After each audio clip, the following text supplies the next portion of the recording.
হয় এবং পরিবেশ দূষণের কোনো অবস্থা থাকে না। তো সেখানে জায়গা নির্ধারণ করিয়া আমরা বসে আছি। রাস্তার সমস্যা, রাস্তা তো বর্ষার সময় ওটা কাদা হয়ে যায়, কাদা হয়ে গেলে তো গাড়ি চলবে না। আমি জন্য আমার বাজারের জন্য আমি গাড়ির ব্যবস্থা করছি এবং রান্দা শরণখোলার সমস্ত বাজারের জন্য আমি ইউনো মহোদয়ের সঙ্গে ব্যক্তিগতভাবে আলাপ করেছি যে যাতে মানুষ ভালো থাকতে পারে এবং এই সকল অবস্থার থেকে দূরে থাকতে পারে, সেজন্য আমি তাদের সঙ্গে আলাপ করছি।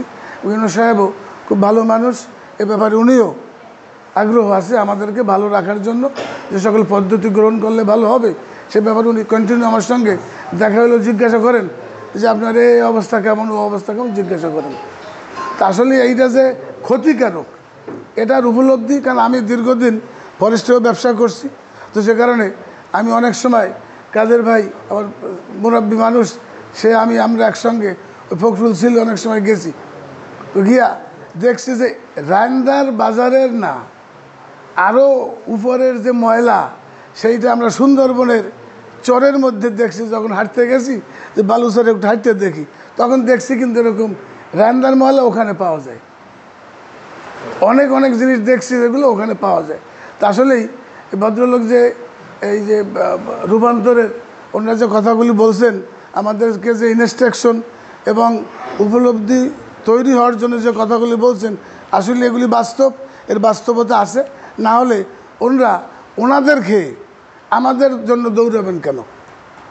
ওনারা কিন্তু আসছেন যাতে আমরা উপকৃত হই, সমাজ উপকৃত হয়, দেশ উপকৃত হয়।